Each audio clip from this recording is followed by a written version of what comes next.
Hi. Hi. Hello. Oh, you have to be Oh, different. sorry.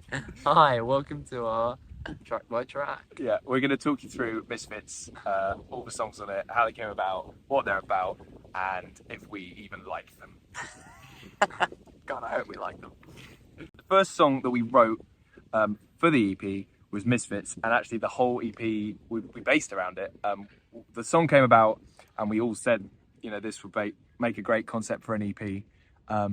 So we knew we were going to call the EP Misfits. It just became about what songs do we want to add to the EP, and I think Misfits as a strong message as songs go. It's all about going your own way, which I think we all really understand because we not really fitting in. And especially with our career choice, we meet a lot of obstacles in the way of that, and I think that the song speaks volumes to us in particular about not giving in, and it's okay to be different, which I think is a nice message for an EP, which is why we did it. I should also say it took us a while to figure out the structure. I'm actually really proud of the structure of Misfits. I think we're used to it, but when you actually sit and listen to it, it's a really odd structure. Yeah. But it was just because loads of ideas kept on coming at different stages, weeks apart. We had the riff originally just was over the pre-chorus, and then it was oh, let's turn that into the da da da da da da da, and then it was what if Youngblood had this song? What would he do? He'd do some Nas, and it became some Nas, and then it just manifested itself into this really interesting song. At least it feels like that. The beast. Yeah, the beast that just it kept going. Yeah. Yeah, we're gonna release part 2. Track 2, You're Exhausting. What's You're Exhausting about? Track 2, You're Exhausting. Track 2 is about, it's about the start of a relationship or the beginnings of a relationship where you're pretty sick and tired of someone just screwing you around and messing you up. It's got explicit words in it. We're naughty boys. Which is always a bit of fun. It's got a groovy bass line, which I enjoy. Some funky guitar parts. Funky guitars. And yeah, it's fun to play, that one. It's a bit of a dance track, and it was actually the last track that we wrote for the EP. It's a baby. It was the baby of the EP. So it was thankfully it goes down well. Yeah, we didn't play it live before we recorded it, which is the only track that we didn't play live before we recorded. So it was a bit of a gamble, but we think it paid off because we love it. All right, so the third track of the EP, Make It Stop. When this track kind of birthed itself, it was totally different from how it sounded now. It was much more indie pop rock, and we were just kind of like nudging it out in rehearsal, and we almost scrapped it because remember it was the last half an hour where it was let's chop it on his head, turn on his head, and kind of what would Avril Lavigne kind of do. At first, it was this song that was like a sub-bass pop dance song. Yeah. And then we said it's just not working. Yeah, we played it live once or twice, and it just bombed every time. That keyboard synth. I'll tell you how close we were to get rid of it. We were rehearsing for a gig, and we finished rehearsing for the gig, and we were like, we've got a bit of time left. Let's work on a new song. And I went to get my laptop out to load the demo project of it, but it was, it takes 5 minutes. And Jay was like, just while that loads, can we just try one more thing with Make It Stop? And in those 5 minutes, we figured out what the problem was. But if my laptop had already been on and loaded, I think we wouldn't have Make It Stop, or at least not for a very long time. Which is mad, because it's my favourite song of the EP. And we're this close to not even recording it. Yeah, and it goes out really well, and people really like it, because it's got a really strong message for the times we're living in now, where just the planet is on its arse, basically. And it's quite sad, because even sitting here now filming this, the grass is all dead and yellow, and it just shouldn't be. Oh, thanks. There you go, mate. Thanks, cheers. Enjoy the hay fever. Yeah, thanks. But yeah, it just sucks how we're kind of in this shitstorm of getting ruined by these massive corporations that are just free-willingly destroying the planet, and we kind of have to pick the pieces. Yeah. It's definitely the most fun music video as well. It was a really fun music video. Also, our highest budget we've ever spent on a music video. It nearly cost George's balls. And my car. And Joey's head. Yeah. Cool. Track 4, Strawberry. Strawberry is probably one of my favourites on the EP because I'm a bit of a romantic. He is. What's funny about that? This is so He likes his red wine. Yes, track 4 is obviously about our favourite fruit, strawberry. But it's all. most people's favorite. I think strawberries are overrated. I will say British strawberries are very good. Oh, that's nice. Yeah, it's your only fruit that maybe tops Australian The fruit. one time he's complimentary about. I Your beaches are shit. Your weather's too hot. Your food is rubbish. Weather's too hot. You can say that because it's like. Oh, because there's no air cons. Yeah. Air cons. Air cons. Anyway, strawberries about telling someone to pick themselves up and dust themselves off because it's not worth sitting there miserable about life. You know, got to get on with it, and you know, it's a bit of a tough love song, really. But that's kind of nice as well. Sometimes you need a bit of tough love. Yeah, agreed. Because I mean, everybody's got the shit they're going through, and you should always remember that.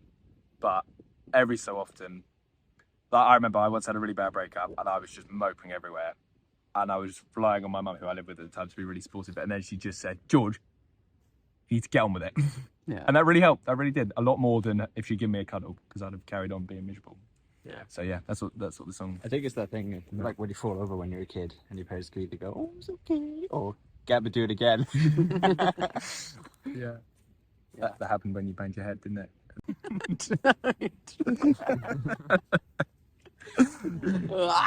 Okay, next song. Track 5 is Who We Are. Oh yeah, who's that? It's me. Oh yeah, That was my intro. Track 5 is Who We Are by the Valla. Featuring Greg Thompson. Alright, here we Great. go. Track 5 is Who We Are, and this is a song about. I mean, it's a song about feeling a part of something bigger than yourself. Apart from Feeling. Oh, a a part of track 5. Yeah. Who We Are. This is a song about belonging, and it's about when you feel like you're a part of something bigger than what you're a part of. I don't know. I don't write the songs. George, Greg's trying to say the thing I say when we sing it live, where I say that Who We Are is about feeling like you're a part of something bigger than yourself when after you've been feeling like you're on your own. And it's not a true story, but it's a story about running away from home and remembering something your mum said, which my mum did say to me. It's just like this is showing you pictures of your family and where you come from and saying this is who you are, this is where you come from. It was actually originally called Who You Are, and then became Who We Are because we figured it would make So it's sense. too aggressive in it's who you are. Yeah, too aggressive. No, it's too confusing. Yeah, it was this is who you are and where we come from. This is who you are, who we, and it was just too many. When we changed the name of the song, you only had to take like a month to actually get used to saying who we are. Yeah, because it was even called WYA for a long time. Yeah, it was. And that was called Wah Wah Wah.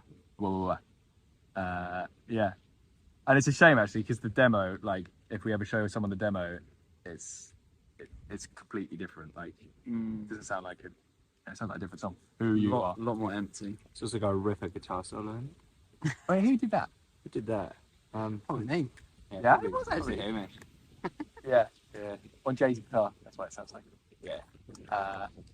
But yeah, it's funny enough that bit of the song, I originally thought it should be a riff, and then it was during COVID because we weren't even in the same room or something. We were like we had a Zoom call, and Hamish was like, "Oh, I don't think it should be a riff. I think it should be a solo." And I said, "I don't think we're a solo kind of band." And I had to eat those words because it's probably the highlight of our set now when Jay gets on his knees. Yeah. And then he plays the guitar solo. Extra clever. Tidy that up. Track number 6 came about very last minute. Bollocks, I'm actually going to have to change what I said earlier. Misfits wasn't the first song I wrote for the EP, because All the Stop Signs we'd had for about 2 or 3 years. But we only decided to put it on the EP, I think, about a week before we released the EP. Oh, more or less, before we uploaded it anyway. Yeah. And the song came about from the first few weeks of COVID in 2020, where I was isolating on my own in Suffolk, and my girlfriend was 300 miles away or whatever. And it felt like everyone was dying. Like on news, it was like everyone was dying, nurses were dying.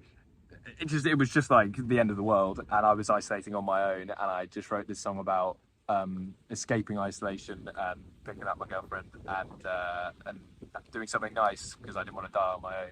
And the song sounds like seriously over the top, like, oh, you're 25, you're not going to die. But that's how it felt. Yeah, in the period that I wrote it in, that's how I think a lot of people felt. No one wanted to die, and especially no one wanted to be on their own. So, it's a song that sounds quite somber, and it is about something quite somber. But we did a demo of it then, and then we kept on saying we should record it. People love this song, but then we just didn't have partly the courage or the money to spend thousands of pounds on a song that wasn't ever going to be like a big radio hit. And then we made a really good demo of it when Greg joined. And then, as I say, just before we uploaded the EP, we were like, oh, let's just stick it on, because why not? Yeah. And So I feel like if it didn't, it probably wouldn't see the light of day with it. Yeah, it was the kind of thing where if we do an album, then we'd do it properly. But I'm really glad that the demo's on there. And it's a bloody good demo. Our demos don't normally sound like that. Now, I remember when we were demoing it, or did a demo to it, we turned it into a rock song. It's just us three. And I remember Hamish walked in and said, "What the hell are you doing? Was it a rock song?" Yeah. And then we were like, I made you stop like, get rid of that completely. But no, it's a really nice addition, and a lot of people, it's reached a lot of people, and a lot of people. Did I say a lot of people? A lot of people. It's become like a song that they really connect with. And it's made the EP for a lot of people, so it's not all just like big songs. It's given them something that resonates with them on a more personal level, which is great, because that's what we want. And in the perfect world, we'd do lots of songs like that. We've got lots of songs like that, but we just aren't in a position to put them out at the moment. So it's nice to finally do one. A lot of people call it the 6 weeks of the Misfits EP, because we did the same with 6 weeks. We recorded it ourselves. We can afford to do it. And, Interesting. Didn't know that. yeah, It's like the cherry on top. yeah. And I think we'd probably do it if we did an EP again. We'd probably do another self-produced song. It's nice, isn't it? Yeah, it is nice. But yeah, and that's it. That's the last track on the EP. Unless you bought a cassette where there's another one. Yeah, we should maybe talk about that. Yeah, it's called Give Me a Minute. And that song kind of just fell by the wayside a little bit, but then what would we do? We would go through the cassettes and going, oh, maybe we should stick some on there because the cassettes are kind of bootleg, and it's kind of like an Easter egg sort of song. And Yeah, we were like pinging songs around before. Yeah. Oh yeah, why if we let this one kind of die? yeah. And Give Me a Minute was another lockdown song that we never really demoed. And then when Greg joined, I was like, Greg, this song sounds really cool, right? We should demo this. And the long story short, we worked really hard on this demo. It was another really good demo where we had so many parts. It sounded like a fully recorded song, but whether we just couldn't quite make it bang. It was a mix of like half time and double time, and we just couldn't quite work it out. So we let it slip. But I am really proud of it. I think it's actually a good song, and I think as a band we sound great in it. But It's a little plug to go and buy the cassette. but Yeah. it probably won't ever see the light of day apart from that. But yeah. So if you buy the cassette, yeah, and that's the Misfits EP. Woo! Bye. Bye. Who are we clapping? Us or them? Everyone. We did it. Woo, we did the video. In the first take, wasn't it? Yeah, Yeah. Definitely take one. definitely on one phone. Interestingly, I know I really enjoy playing it because when we played it last time live, it felt really slow because we played to a click track, so we played to a set tempo that's already been put out. But it felt unbelievably slow because What you're saying this is a recent thing? yeah, when we did it in the like I'm just saying it's fun to play live. Oh, it's fun to. It didn't sound like it was fun. Okay, it doesn't matter. We'll put that off.